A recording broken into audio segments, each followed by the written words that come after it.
Yo, in this video, we're going to go over whether or not you should return to New World in 2022. So really, you're really the only one that's going to be able to answer that question, right? Like, I can't answer it for you. Your friend can't answer it for you.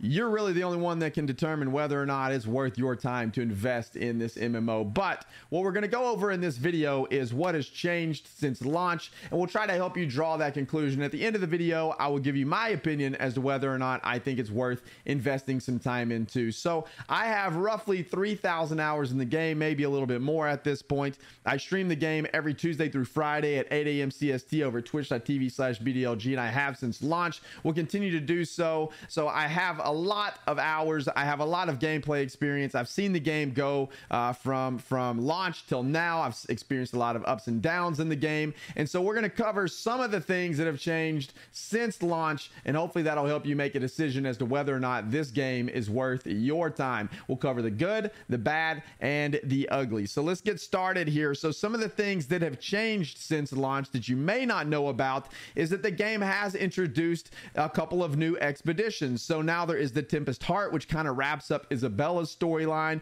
It's a very cool dungeon. It's a long dungeon, but it's an interesting one. It is an in-game dungeon. You have to be like gear score 570, 580 is kind of recommended to go in there and complete the dungeon. But that is one of the additions they have added on the PvE front. They've also recently added Barnacles and Black Powder, which is another expedition to the game. And it adds a little bit more content. It's an in-game expedition as well, but it's a little bit different take. It's kind of a pirate themed expedition. So there's two new expeditions that have been added. There's also mutated expeditions that they've given us or thrown into the mix here. So the mutated expeditions are a way for players to kind of climb a ladder of PvE within the game. So you have to complete the base version of the expedition, and then you can work your way all the way up to a mutated level 10 version of the expedition to get better rewards and for a much bigger challenge. So they introduce rewards and replayability, and they augment all enemies. So familiar encounters will require new strategies that players may have otherwise never considered in exchange for new gear and resources. So there's basically three types of mutations. You have your elemental mutations, you have promotions, and you have curse mutations. And then once you work your way up to the higher tier mutations, all three of these stack together to give you a pretty challenging experience. So if you're into PvE, there are mutated expeditions now, which is a huge addition to end game,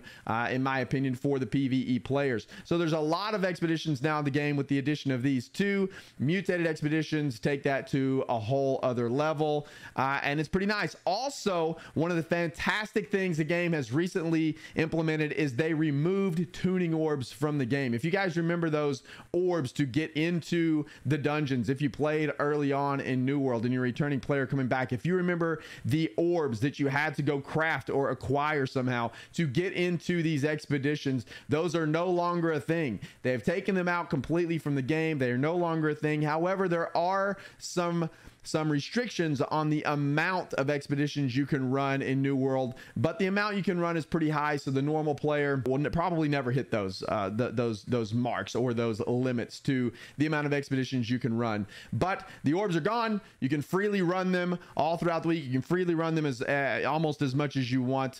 So that is a really big change, a really big quality of life change for the game as well. There is also an expedition group finder that they've added to the game for you PvE players, so it makes it a lot easier to get into the group. This was a recent addition to the game. They're still working on the group finder, but basically the way you go there is you open up your map, you click on an expedition, and then you can find a group, or you can create your own group there. You can also see the gear score of your group members. You can see their role. It's a really nice system. It's a good foundation for a group finder moving forward. It's working pretty well in my opinion, and so that's in the game too. So we have a couple of new expeditions. We have mutators, and you have the group finder for PvE. So a lot of good changes there. On the PvP front, there's also some new things that have been added since launch. The biggest thing that has been added is the 3v3 PvP arenas. Now, some people like these, some people don't like these. There are some negatives and some positives about these PvP arenas. They are fun, they can be fun, but the problem is a fresh 60. There's no way to determine your gear score right now with the queues. So if you queue in as a fresh 60 and you have 500 gear score and you're queued against someone that has 600 600 plus gear score, you're probably just going to get demolished, right?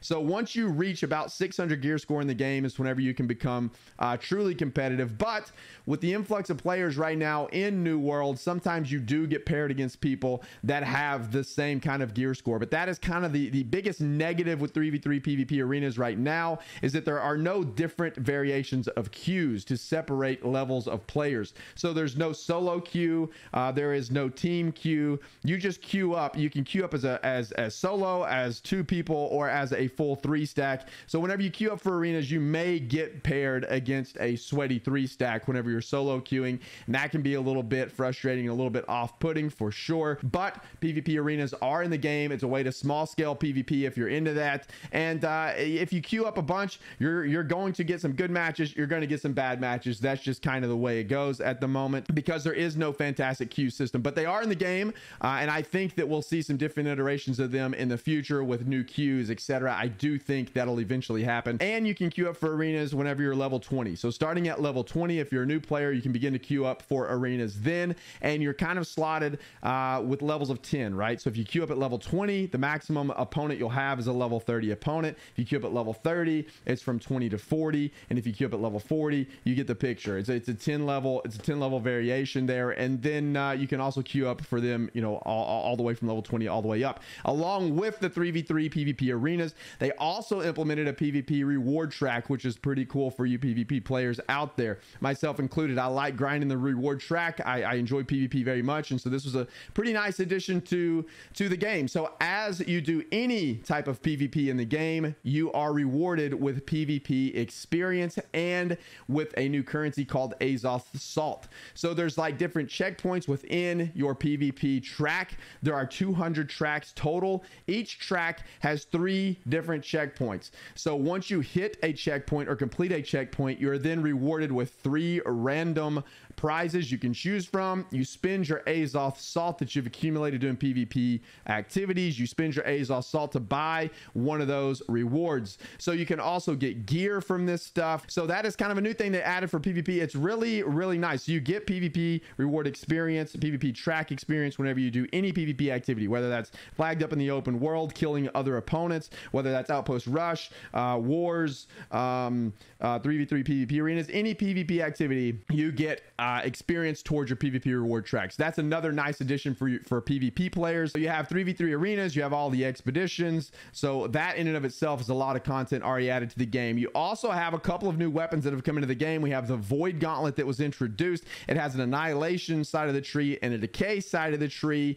It's a magical weapon. It does void damage. Obviously it scales off of intelligence and focus. It makes it a good match for like the life staff and then other magical weapons. It's pretty strong in the game right now, and it's in the game. A Void Gauntlet is kind of a fun weapon to use if you haven't experienced that. There's also the Blunderbuss added to the game, which is kind of a mid-range like burst damagey weapon. It's a shotgun-esque style weapon. It has a couple of trees, the containment tree and the chaos tree, and it's pretty fun. It scales off of strength and intelligence. Very different type of weapon, very burst damage heavy if you like that type of thing. So that is also in the game as well. So a couple of or a few other things they've changed. They've changed so much since launch. They've made it easier to level both your character and your trade skills, so it doesn't take near as much time. They have a new onboarding, new player experience that they've changed. The early quests, they've kind of grouped them together. If you remember, whenever you first started the game, if you're a returning player coming back, you remember like Jonas was just in a stationary position. You had to fast travel over there all the time, back and forth to Jonas. You'd run out of Azoth, so then you'd have to go grind some Azoth or run all the way over there to fast travel. It was just a complete nightmare. It was terrible. The experience was not great. It wasn't streamlined. It wasn't very smooth. Well, now, in addition to having the quest kind of grouped, fast travel is also so much better. Azoth is almost a non-factor whenever you fast travel. The maximum amount of Azoth you will pay, no matter your weight, no matter the distance, no matter anything, is 20 Azoth to fast travel, and that's really not a lot at all. You can accumulate Azoth pretty easily, so now fast traveling around is not a problem. It is so much easier now to fast travel than it was before. You can fast travel back to town, fast travel back to one of your homes or your inn. They greatly greatly reduced the cooldown on the fast travel. So whenever you're out in the open world, you have all these opportunities to fast travel around and get to where you need to go a lot better. So it's very, very nice. There's cross-region transfers added to the game now. So now you can play with your friends in the same region or server. They are paid transfers within the game. If you haven't played in a while, you may have a couple of free transfers sitting out there as well, sitting in the store. But that is a thing now. You can transfer servers via paid transfers.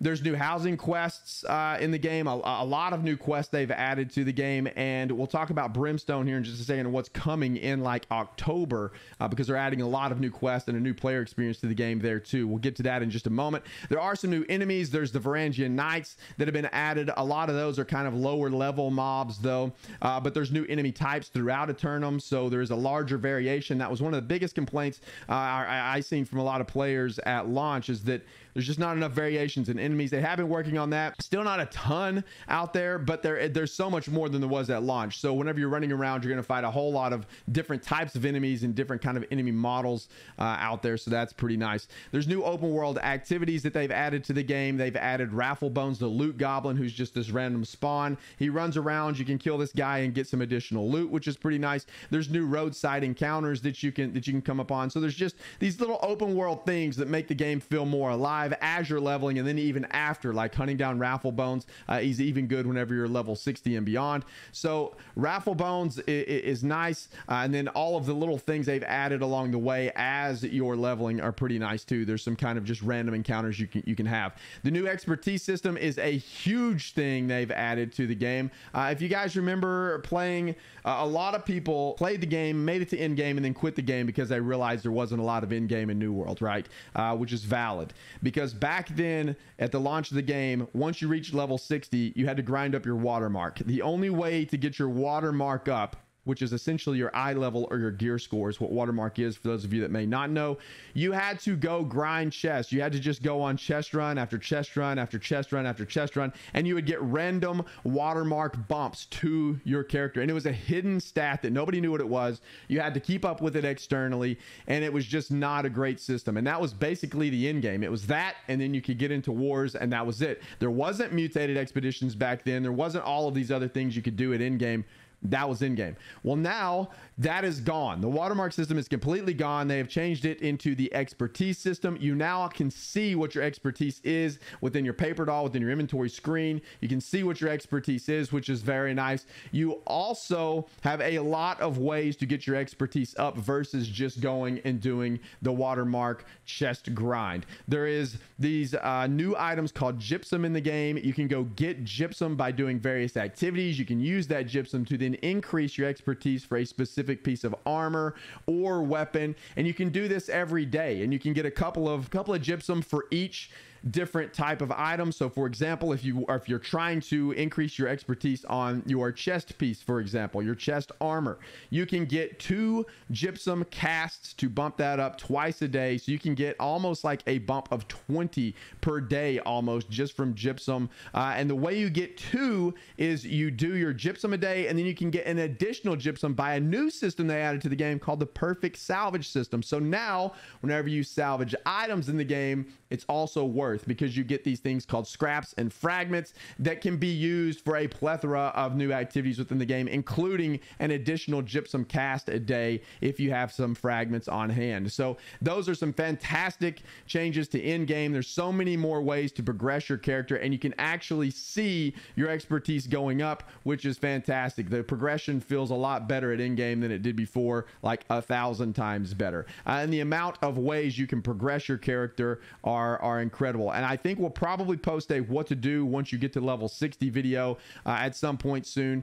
That's not the intention of this video. We're just going over some of the things that have changed to see if it's worth your time investing in the game or not. But that is the expertise system. It is a very big change to in-game, and a very good one, really. It's pretty nice. So there's also a new loot system. So every activity in the game, like open world bosses, expedition bosses, outpost rush, arenas, corrupted breaches, you get new types of Gypsum for doing all of those things. And then you turn those into an orb like we talked about earlier, and then you turn that into a Gypsum cast, and then you can increase your expertise that way. Once you reach maximum expertise, you can then use this Gypsum or the casts to get an item, out of the cast, plus you get what's called Umbral Shards. Umbral Shards are also a new addition to the game, which allow you to push your gear past 600. So right now, the maximum level is still level 60. Maximum expertise is 600, but then you can push specific gear up to a gear score of 625 by using Umbral Shards. And pushing your gear up to 625 is something you'll want to work for, so you can do things like M10 Expeditions, the highest level of expedition, which requires you to be gear score 625. So it gives you something to work for, gives you some kind of progression route to go, and it works, in my opinion. I think it's a fine system, and it is so much better than it was before. There's also a ton of great quality of life improvements they've added to the game. So storage is now linked across territories. I know back whenever the game launched, if you guys played back then, whenever you went to your storage, it was localized in that one area. So say you were in Everfall, you could not access your storage anywhere else. You had to fast travel to another location to access your storage. And we all know to fast travel from one location to another took a lot of Azoth. And back then, it was a pain to travel and to manage your inventory. It was just an absolute nightmare. Well, now fast travel is no longer a problem in the game. And now storage is also linked across territories. So if you're standing in Everfall, you can go to your storage and access your storage for every other territory, and you can put stuff in that storage. You can take stuff out of that storage. You can just manage all of your inventory, all of your storages from any storage in the game, which is incredibly nice.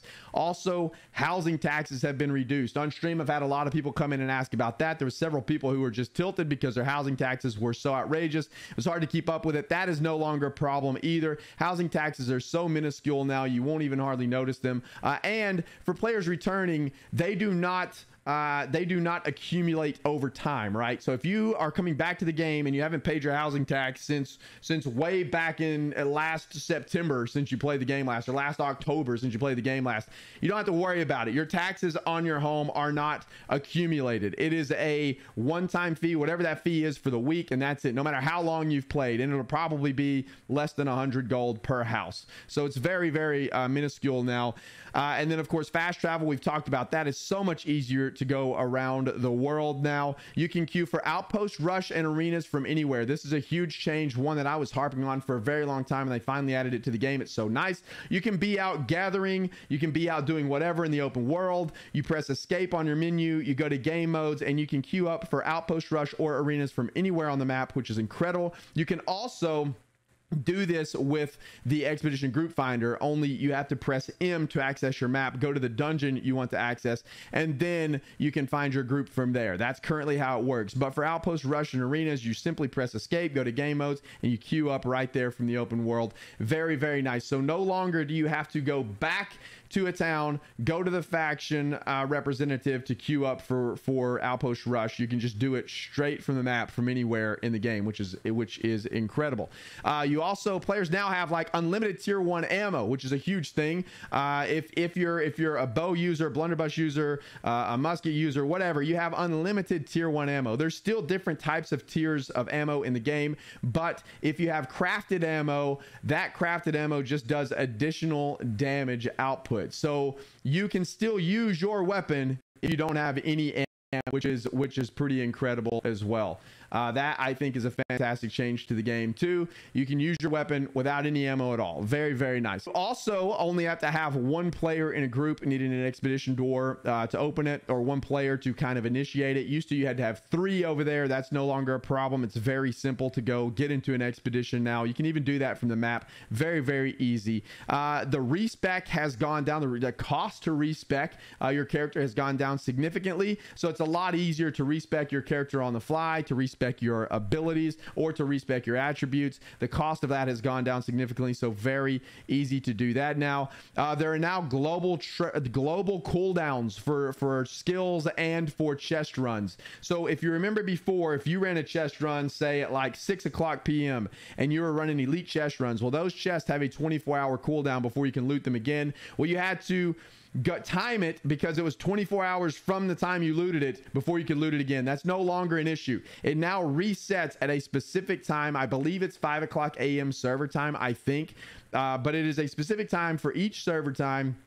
all of your cooldowns reset every day. So any cooldown you have, say you've done your cooldowns at midnight the night before and you can't play, you can play at 8 o'clock the next morning and that's the only time you have to get on to do your cooldowns.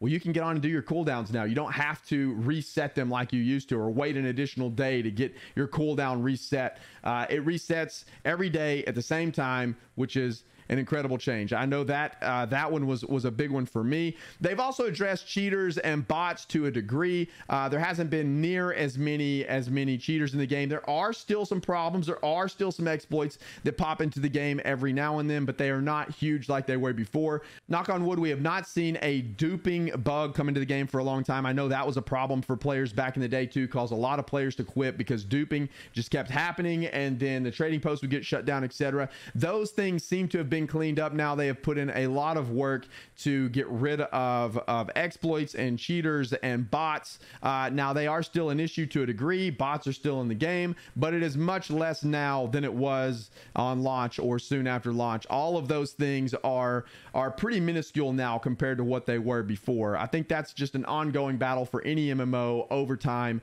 but they are taking steps and have been actively addressing them, and it is I can say immensely better than it was before. So now that is a ton of stuff that has changed in the game, a lot of stuff. I think the biggest takeaways here, a lot of people left because of in-game. I can tell you in-game is completely different now with the Gypsum system, the expertise system, the Umbral Shards system. All of those systems are so much different. And if you're confused about what those are, just know they are a better way to progress your character. And we have links to all of those systems on newworldfans.com. I'll make sure to link those in the description below so that you can see what those are and what they do. And then we can do a video covering those too if you guys are interested, but for now we just want to cover what they've changed in the game. So there is a new update coming. The biggest update for New World is also coming in October, which is one of the reasons why I think we're seeing a big influx of players in the game now. People are coming back, getting a little bit hyped for Brimstone and getting prepared for Brimstone. It's Brimstone Sands. It is the first time New World is releasing a new territory in the game. This is expected to release in mid to late October of 2022. This is adding an entirely new territory, another expedition to the game as well, which is great because there's a lot of expeditions in the game now, a lot of dungeons to run, and there's going to be a Halloween event. It's called the Night Vale Hollow event, and then of course the Turkey Lawn event's coming back for 2022. But Brimstone is adding just a massive amount of things to the game. It is a huge update. Along with the new territory, we're getting ultimates in the game.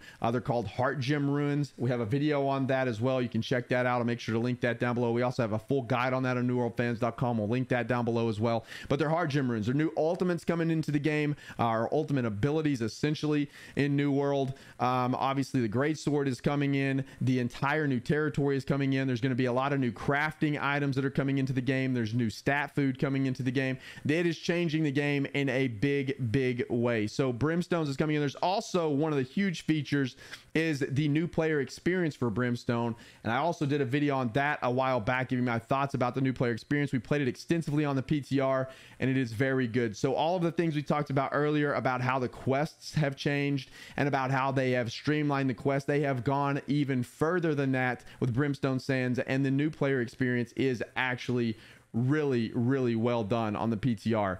The story is told really well. It's very good. So if you're thinking about joining the game for the first time, you may want to wait until Brimstone Sands comes out to experience a new player experience, or now is a great time to get into, but just know that new player experience isn't in the game yet. So Brimstone Sands, we have that to look forward to as well. Lots of good stuff has been added to the game. So now that we've talked about all the amazing things in the game, let's talk about a few of the negative things. Let's talk about a few of the negative things that are still lingering, still lurking for New World. So there's two big things in my mind and in my opinion that still plague New World. Number one are the servers. Number two is the territory control. The server issue in New World is one that is going to be a difficult one for them to solve, I think.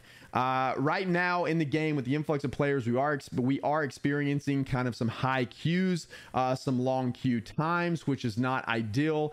So hopefully they'll get that sorted for Brimstone, but that's just an ongoing problem. The way the servers are structured for New World, they're maximum of 2,000 players, although they did just increase the cap to 2,200 for most servers, 2,500 for a couple. So that's very nice as well. well. But it is a problem. It's been an ongoing problem for the game since day one. I'm not sure how they're going to solve the issue. If you remember back on launch, you know, they had all these servers, then they had to close a bunch of servers down. A lot of servers kind of died off, making the experience not great for a lot of players, which led to a lot of players quitting because the servers were just dead, and the game felt dead. And so whenever you have servers that have 200 to 300 people on there, it's not a great experience. I've been on servers that have had that on there. I've been on servers that are packed to the brim, and it is such a different experience on each server. The game just is not made in a way that that makes it fun whenever there's not a lot of players on. You can't win invasions really, which downgrades your towns, so you can't craft good gear. The trading post is not great because it's all player run. So there's a lot of negatives to having kind of dead servers.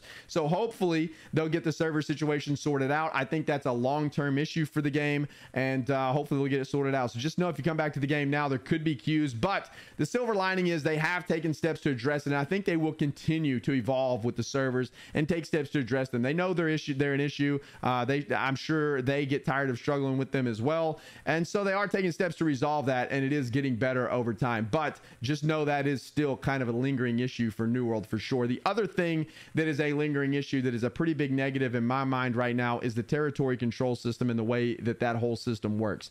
If you are a player that is wanting to come back to New World, if you are a player that is returning to New World with the sole intention of coming back for the 50v50 wars, for the territory control, for dominance over Eternum, just be aware that that's a long road. Okay, just be aware that that's a long road.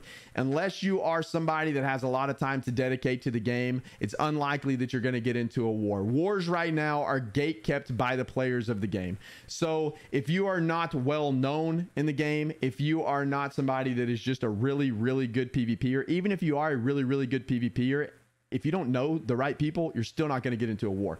So that in and of itself is a problem. The territory control system, the way you undermine territory, etc., still is not in a great spot. It's rather boring to run the PvP missions. Sometimes you get open world PvP and it's really fun, but a lot of times you're running those missions to undermine the territory, and it's just mindlessly running these boring missions over and over to undermine, to trigger a war. And then whenever you trigger a war, you could be one of those players that ran the missions forever and ever, thinking you're going to get a war slot, and then you don't get a war slot because you're either not good enough or you don't know the right person. So that's a problem for the game still. So just be aware that if you are coming back into the game expecting to jump right into 50v50 wars at level 60, it's not going to happen.